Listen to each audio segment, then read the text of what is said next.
Tunakushukuru kwa sababu uko Mungu wa miujiza. Uko unatuponya. Uko unaendelea kutujengea tumaini mpya. Tunakushukuru kwa upendo huu. Katika jina la Bwana wetu Yesu Kristo, amina. Tukae. Tunasoma Biblia katika Zaburi ya 34. Tunaanzia usomi wa Zaburi 34, ile shairi ya 18 hadi 12.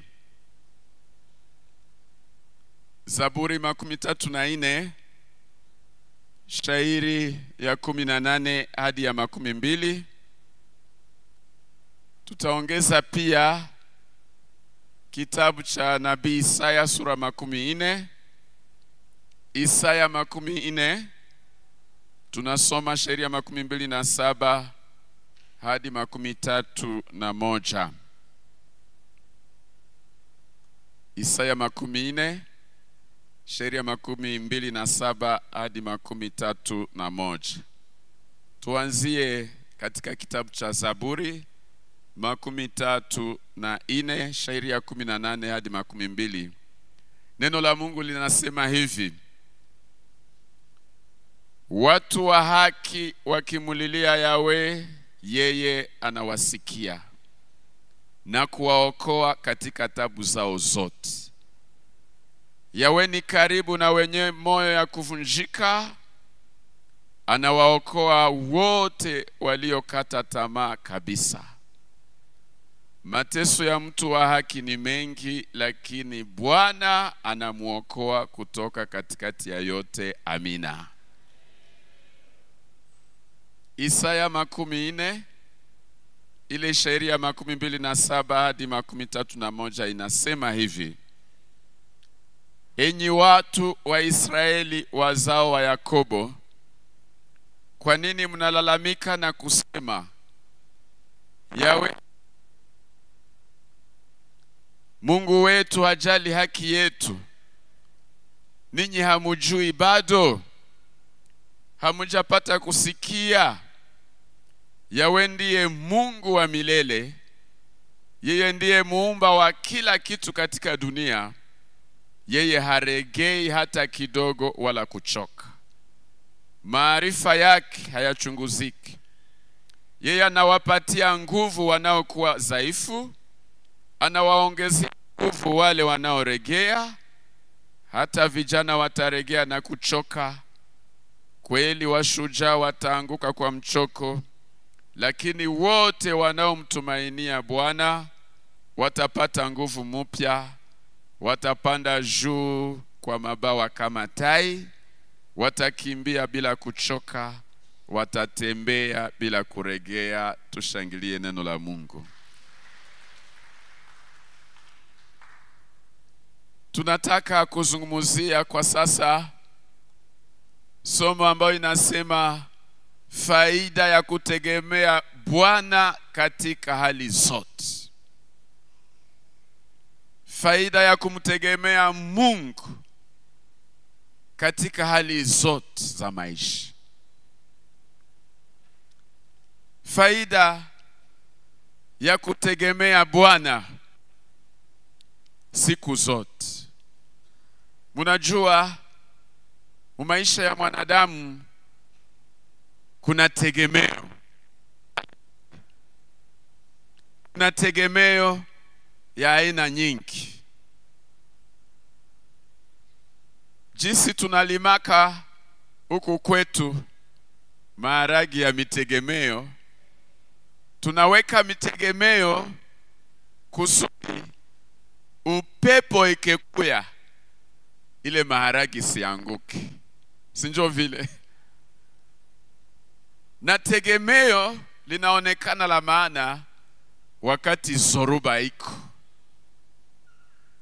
Katika vipindi vya zoruba ya majaribu, lazima ukuwe na tegemeo kubwa iliyo na nguvu kusudi ushikamane na msimamo mzuri. Maisha ya mwanadamu kuna vitu vyenye anategemea.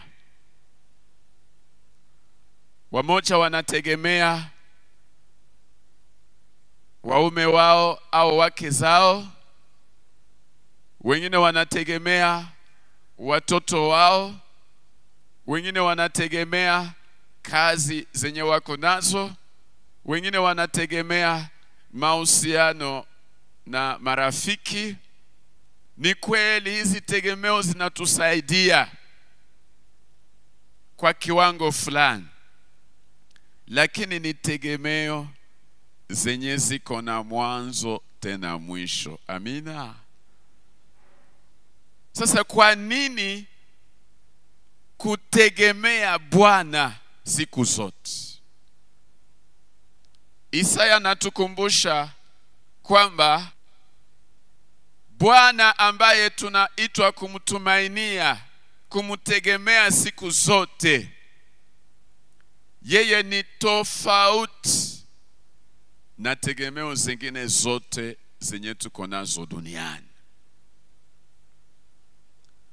Kwa nini kutegemea Bwana?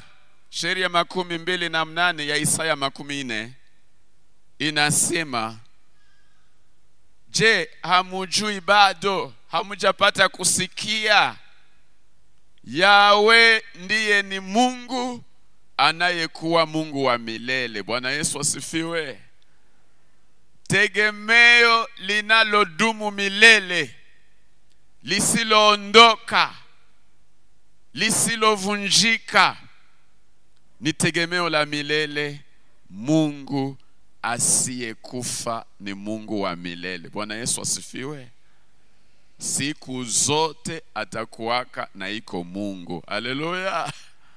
Na wametufundisha juu ya Mungu huyu, ni Mungu wa maajabu,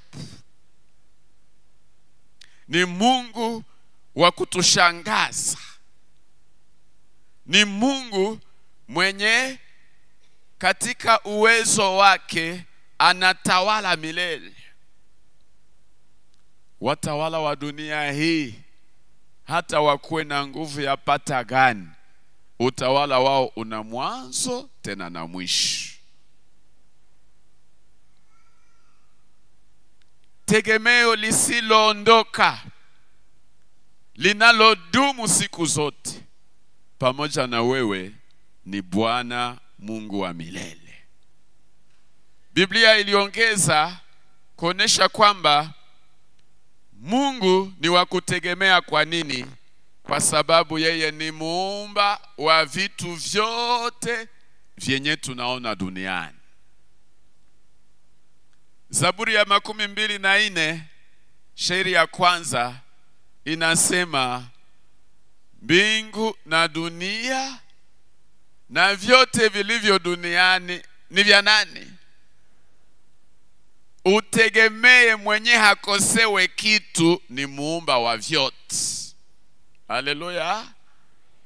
Juu unaweza tegemea mtu fulani, mjamaa, hata kama iko na upendo, anatafuta akusaidie, lakini hataweza vyote. Anaweza kuwa na moyo yote tayari ya kukusaidia, anakosewa. Lakini mwenye ni muumba wa vyote, ni Mungu wako aliyeumba mbingu na dunia na vyote vilivyomo, na aliyekuumba ana vyote, hakosewe kitu. Tajiri wa watajiri ni muumba wa vitu vyote. Haleluya. Utegemee huyu Mungu, maana ni muumba wa vyote. Jambo lingine, sababu lingine la tatu, kwa nini kumtegemea Bwana? Kwa sababu yeye ni Mungu asiyeregea, asiyechoka. Shida zenye tuko nazo zinatuchokeshaka sisi, zinatuvamia sisi. Ni shida zenye zinatuangukia sawa mlima mzito yenye hautaweza kusumba wewe peke. nguvu zako ni za kidogo kuliko shida zenye unapataka. Mwenye nguvu zake hazitapungukaka hata regeaka, hakuna probleme yenye tamuregezaka, ni Mungu aliye na nguvu zote. Haleluya. Ni Mungu mwenye haregeaki, hachokaki. Tunapochoka sisi wanadamu, tunapojikosa kama nguvu tutazipata wapi? Tukimbilie kwa Mungu huyu aliye na nguvu zisizopunguka. Tunajua kwamba mwanadamu kadiri anaenda, miaka iko nazogea, iko naenda kwa uzee, nguvu zinaongezekaka au zinapungukaka? Zinaendaka, ziko napunguka. Lakini Mungu hazehekake. Amina. Nguvu zake haziregee, hazitapunguka hata kidogo. Isaya anatukumbusha kwa nini tumtegemee Bwana Muumba wetu. Sababu ya 4, yeye ni mwenye maarifa inayopita akili zetu. Maarifa yake hayechunguziki. Mwenye mawazo yaliyo juu kuliko mawazo ya wanadamu wote. Mwenye anaelewa vyenye hatuelewe. Mwenye iko na maelezo kwa maulizo yenye hatunako majibu. Ni Mungu mwenye maarifa yanayopita ufahamu wetu. Bwenge bwa Mungu bulienda hata kulengo bwenge wetu. Akili ya Mungu iko juu kuliko akili za wanadamu. Ndiyo maana njia zenye tunafikiriaka kwamba akose hapa tu njo kwenye Mungu atatokea kusudi anisaidie, akose tu ni kwa njia moja tu njo kwenye Mungu atanitatulia shida yangu. Elia alipotumwa kwenye hajui kama nani atamulishi, kumbe muhakili ya Mungu yeye alikuwa deja na formule au njia ya kumulishi. Akili ya Mungu, mawazo ya Mungu inapita ufahamu wetu. Haleluya. Hivi vyenye vinachokesha akili yako havichokeshake Mungu. Vyenye haunako majibu haviyashindikana mbele ya Mungu. Mawazo yake ni marefu, mawazo yake ni makubwa sana, mawazo yake inatupita ufahamu.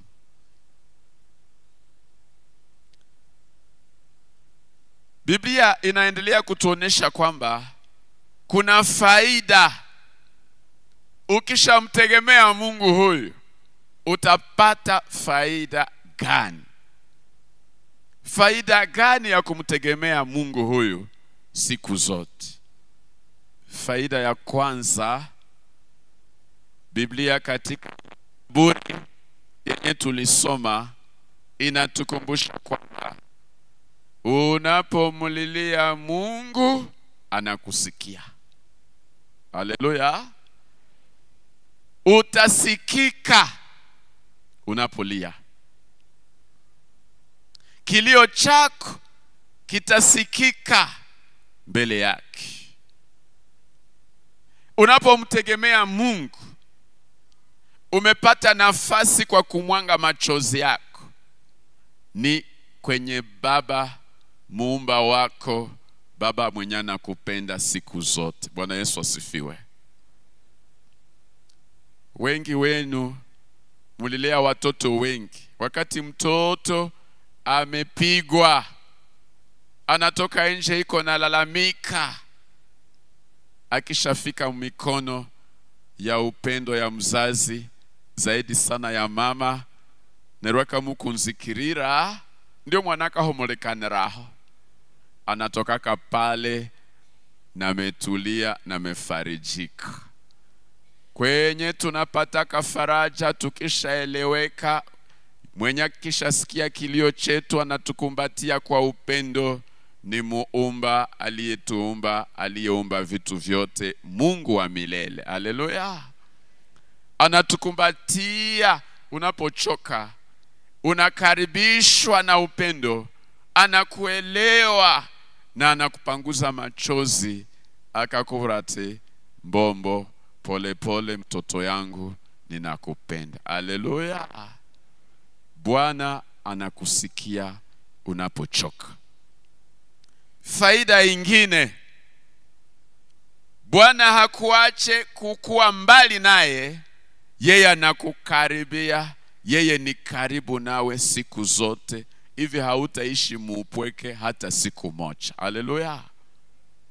Hautabaki peke yako. Maana Mungu anapokuona umepitia mateso yoyote yake mbinguni mbali na wewe, lakini ashuka.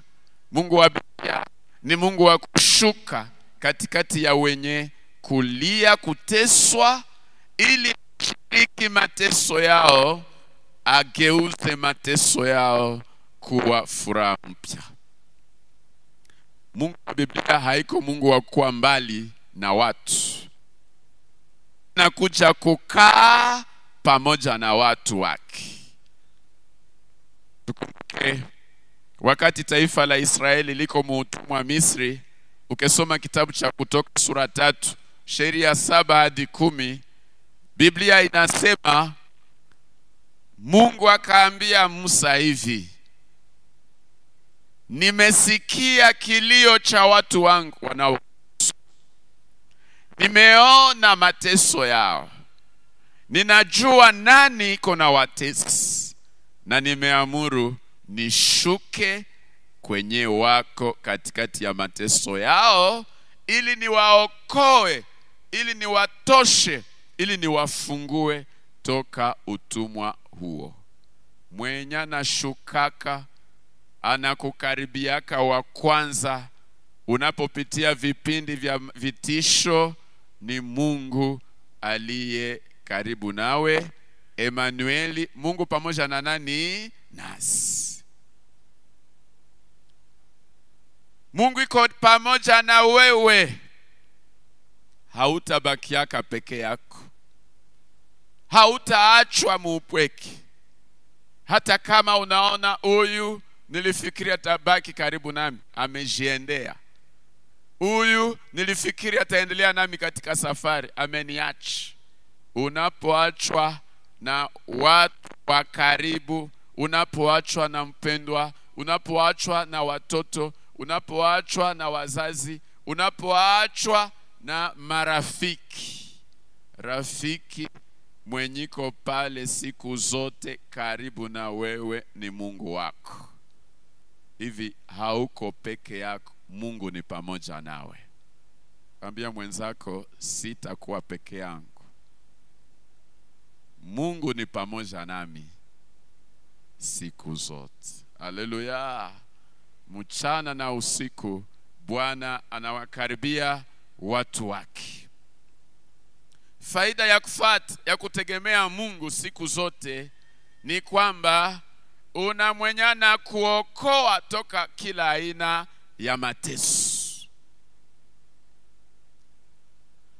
Njia za kutoka mshimo yenye umejikuta umeangukia ndani yake, unaweza kushindwa kuelewa utatoka pale namna gani, lakini Mungu aliye karibu nawe anakuja ili akuokoe. Tukumbuke habari ya watu ambao walitupwa mpango la simba. Danieli katika mateso makubwa alikuwa katika hatari zenye zinamzunguka, lakini mwenye baki mshimo yenye kwa masimba pamoja na Danieli ni Mungu aliye karibu na watu wake. Na Biblia inasema mwenye alifunga kama kinywa za masimba zisirarue Danieli ni ule ule Mungu. Mungu hatuachake mshida, anashukaka mwile shida pamoja nasi ili atuokoe toka kila hatari yenye natuzunguka. Mwimbaji wa Zaburi anasema, isingelikuwa Mungu Israeli aseme, wangeli tutafuna mumeno yao. lakini kwa sababu Mungu anatuokoa ndio maana tungali hai. Tunaweza shangilia Mungu huyu mwenye anatuokoa mkila hatari. Mwenye anajali hatari zenye zinakuzunguka. Simba zenye zinakuzunguka kusudi zikurarue, zinatafuta zikumeze.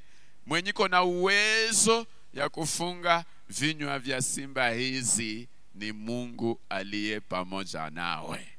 Hivi anarudilia, anasema usiogope maana mimi niko pamoja nao. Hatutaogopa hata hatari zituzunguke. Tunamtegemea Mungu anaye na njia nyingi za kutuokoa toka hatari hizi. Hivi mwimbaji huyu wa Zaburi anasema, mwenye haki anapata mateso mengi, lakini Bwana anamuokoa toka yote. Amina. Vyenye vinachaka tunaogopa ni hatari zenye hata haziyafika. Hatari zenye hatujui tutatoka ndani yake namna gani. Tunapofikiri juu ya kesho yetu, kuna mara tunajiuliza, hiki kitokea nitafanya nini? Lakini una Mungu mwenye atakupasulia njia kwenye hakuna njia. Haleluya. Aliyepasua njia kwa watu wake wavuke bahari nyekundu isiwagarikishe, isiwazamishe, ni yule yule Mungu anayekuokoa toka tabu zako zote. Faida ya kufuata tunaisoma katika Isaya, ambako tulisoma kwamba anawapa nguvu wanaokuwa dhaifu. Wakati unajikuta hauna tena nguvu, mwenye anakushika kwa mkono, sawa mtoto mwenye anataka tereza au kuanguka, mwenye anakushika mkono wa nguvu ni mwenye nguvu zenye hazikome. Anawapatia nguvu mpya walio dhaifu, maana yeye iko na nguvu kuliko sisi. Biblia ililinganisha nguvu ya kipekee yenye Mungu anatupa sawa nguvu ya tai. Tai ni ndege yenye iko na nguvu kuliko ndege zote. Mungu anaturudishia nguvu mpya tunapochoka. Na Biblia inasema anapotuona tumechoka, ama anapotuona tumeregea, nguvu zetu zimekwisha, anakuya ili atujenge na kuturudishia nguvu mpya kusudi tuendelee na safari. Haleluya. Hivi pamoja na Mungu hatutaregeaka, anatupa nguvu mpya hii ili tumalizake safari tukiwa washindi. Ndio maana verse ile ya 31 inasema, lakini wote wanaomtumainia Bwana watapata nguvu mpya, watapanda juu kwa mabawa kama tai, watakimbia bila kuchoka, watatembea bila kuregea. Bwana Yesu asifiwe. Unapojikuta nguvu zako zimeisha, tegemea Mungu huyu na umkaribie ukijiacha mumikono yake yenye uwezo wote. Ni yeye atakusaidia mwi safari ili ufikishe kwa mwisho, lakini mwisho ya ushindi. Haleluya. Anapokuona umechoka msafari, anakuja kuwa msaada. Tukumbuke nabii wa Mungu Elia. Maisha ya Elia haikukuwamo kila siku raha. Biblia inaonesha kwamba katika Wafalme wa kwanza 18 na 19 ameshinda vita ya kiroho ya kupiganisha dini ya uongo ya Bali. Lakini Yezebeli, bibi ya mfalme Ahaba, akamutafuta ili amuwinde, ili amumeze, amukatekate kichwa. Elia alikimbiaka, Biblia inasema msafari ndefu ya jangwa, akachoka, nguvu zikamuishia. Alipochoka kaomba, anasema Mungu mara moja niue. Siko mzuri kushinda mababu zangu wenyewe washakufa. Siko mzuri kushinda wenyewe wamechinjwa na hawa watawala wakali. Lakini Mungu alisikia maombi yake ya mchoko, hakumuua. Au contraire, Mungu akasema hivi: usimame Elia, ukule mkate na ukunywe maji, maana safari ingali ndefu. Kuna wakati tunajilinganishaka na wenye bashaka kufa, tunasema bashaka pumuzika. Ukishachoka unasema na mimi ningali nangoya kudunia nini, nikufe mara moja. Ile ni maombi ya mchoko. Mungu hakuoaki, lakini badala ya kukuoa anakuletiaka nguvu mpya. Haleluya. Maana anajua kwa nini anakuweka kudunia. Safari ingali inaendelea. Unapochoka, Bwana anakurudishia nguvu mpya ili uendelee na safari hadi ushindi. Faida ya kufata Mungu, hatusahawake sisi tulio wake. Isaya 49 ile verse ya 14 hadi 16 inasema hivi: wewe Sayuni unasema, Yahweh ameniacha, hakika Bwana wangu amenisahau. Lakini Yahweh anasema hivi: munafikiri kwamba mama anaweza kumsahau mtoto aliyemnyonyesha, wala kumchukia mtoto wa tumbo lake? Hata kama mama anaweza kumsahau mtoto kidogo. Haleluya. Kuchora wewe katika vitanga vya mikono yangu, kuta zako naziona mbele yangu siku zote. Amina. Umechorwa katika vitanga vya mikono ya Mungu. Umechorwa machoni mwa Mungu. Mungu hata kusahawaka hata siku moja. Watoto wamoja wenye hawana shukrani, kuna wenye wanasahawaka matendo mema ya wazazi wao. Lakini Mungu hasahawake walio wake. Amina. Wamama wanabeba sana watoto wao katika moyo.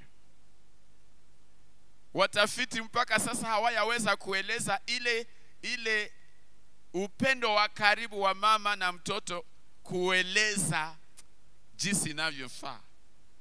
Si mama wanajuaka senye mtoto ashalia na iko msoko juu ya attachment kubwa kati ya mama na mtoto. Ni kwamba iko sawa, mtoto ni sehemu ya mama. Jinsi mama anajali mtoto yake na hawezi kumsahau au kumtupa, hata kama wamama wamoja wanaanza kuwatupa juu ya trauma. Ndio walimubuta babebe eba usaba mabibalabala. Hii sio kawaida. Lakini Biblia inasema Mungu hata kutupaka, hata kusahawaka hata siku moja. Una mwenye anakukumbukaka kila dakika, ni Mungu wako. Amina. Anakujali, anakukumbuka. Faida ya kufata ambayo tumesoma ni kwamba kama umeandikwa kama mtoto wa Mungu, jina yako haitazimikaka mkitabu cha uzima. Haleluya. Ushakachorwa, ushakaandikwa ke uko mtoto ya Mungu, na hakuna jaribu yenye tazimaka jina yako mkitabu cha uzima. Hata upitie shida gani, siku zote ukwe unatulia ukijua jina langu limeandikwa katika kitabu cha uzima. Watu wanaweza kukuzima mumaliste zao, lakini unaandikwa mjamaa ya mbinguni. Ile ikupe nguvu mpya. Haleluya. Unajulikana mumikono ya mwenye alikumba. Umechorwa, umetengenezwa, umeumbwa kimaajabu na Mungu mwenye hakuna mwenye atakutoshaka tena mumikono yake. Ukatimba wako nebyalabyo lwanzo ebyo Mungu oyukwanzire. Unazungukwa na mikono ya upendo ya Mungu, maana wewe ni mtoto yake.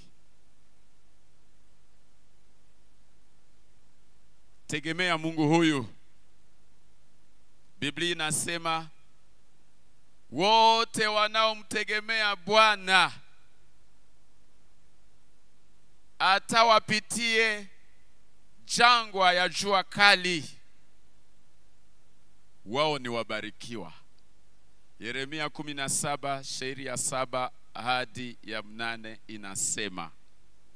Yeremia 17 shairi ya 7 na ya 8 inasema, abarikiwe mtu anayenitegemea mimi Yahweh, mtu ambaye mimi Yahweh ndiye tegemeo lake, ule ni mubarikiwa. Huyo ni kama muti uliopandwa kando ya maji, unayopenyeza mizizi yake karibu na chemchem. Hautaogopa wakati wa jua kali, majani yake yanabaki mabichi. Hautahangaika katika mwaka wa ukosefu wa mvua, nao hautakosa kuzaa matunda kwa wakati wake. Haleluya. Uko kwenye chemchem ya uzima, maana ni Mungu chemchem uzima wako. Hata majaribu ngapi yatokee, utabaki imara. Hautahangaika, hautatupwa huku na kule, utabaki mwenye msimamo imara.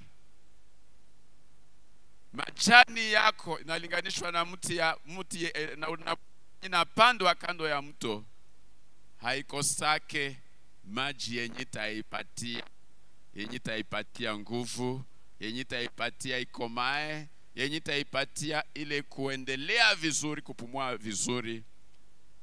Save au maji ya uzima ya mti haitakao kaka. Kitu chengine, mti huu unazaa matunda kwa wakati wake. Matunda ya Roho Mtakatifu, jana tulisema juu ya zawadi za Roho Mtakatifu, hazitazimikaka ndani yako, maana Mungu anakutia nguvu siku zote. Amina. Tegemea Mungu huyu, na ni yeye tegemeo la milele, lenye halitaanguka, halitavunjika. Ni yeye anawapa nguvu wanaomkaribia, na ni yeye anawaonesha upendo siku zote. Mungu akuwezeshe kumutegemea mkipindi chote chenye utakutanaka nacho maisha. Mwimbaji mmoja alisema, munaweza pie vyote kwangu, muniachie nani? Yesu. Ubaki na Mungu aliye karibu nawe. Ubaki ukitegemea Mungu aliye na nguvu zote na mwenye kurudisha nguvu. Ubaki karibu na Mungu ambaye amekuchora katika vitanga vya mikono yake, anakutunza sawa liai ili usiabomoke, usianguke, anakuzungusha upendo. Ubaki katika mikono ya Mungu huyu na utapata nguvu, utaonekana sawa mti ambao haukaukaki. Haleluya. hata ujane utokee na majaribu yake, utabaki na msimamo imara. Kwa leo, kwa sababu hatutakuwa na makarefur, nilitayarisha barua toka Mungu muumba wako aliye tegemeo ya milele. Utaenda isoma. Unaisoma, munajaa ahadi za Mungu huyu juu yako. Ni barua yako. Hivi wamama tusaidiane kuigawa mbio. Kila mtu atapokea barua hii ikijaa ahadi za Mungu kwako. Inajaa upendo wa Mungu kwako. Na barua hii ina kichwa, barua ya Baba ya mapendo kwako.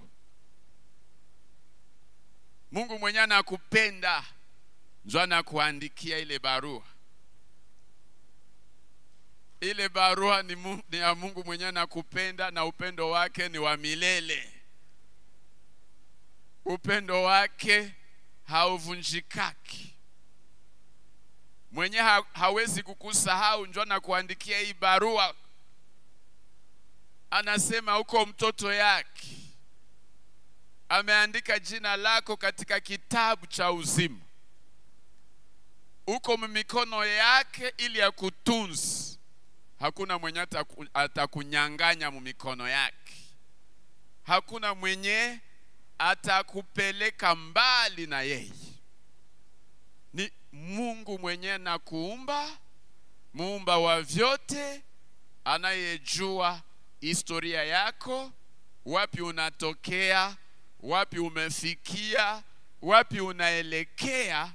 Ni ule Mungu ndio anakuandikia ile barua akikwambia, mtoto yangu, ninakupenda, ninajua kenye unapitia, ninajua nini ni majaribu yako, ninaelewa vyenye unapitia maulizo, minaelewa, na niko na mpango mzuri ya kukujengea tumaini mpya, ya kukupa nguvu mpya. Hivi ni barua yenye najamo ahadi za Mungu. Hata kama kuna mwenye atasema mimi sijui kusoma na kuandika, bajuku bako pale batakusomea ile barua. Tunafatana. Hata kama macho yamechoka, uko na wenye unakaa nao, utasema akabaru hakaeka ano munisomereko. Na utakuwa uko nasikiliza maneno ya Baba Mungu wa upendo kwako, asiye kusahau hata kidogo. Ni ule Mungu anakuandikia. Haleluya. Na ni yule tegemeo la milele. Ni yule siku zote ataendelea kukujali. Na kama utapata kaneno kakukujenga mwile barua ni yako, unatia kistari au unasulinye, useme hii imenibariki. Hii neno toka Baba wangu mwenye ananipenda, mwenye aliniumba, imenijenga. Kenye kitakujenga utakisulinye, na kesho ni wakati ya ushuhuda. Kama una ahadi yenye umetosha mwile barua na imekuwa ahadi yako, umesema hii mimi naifanya ahadi yangu, kesho utapartager muibada ya kesho. Mungu atubariki.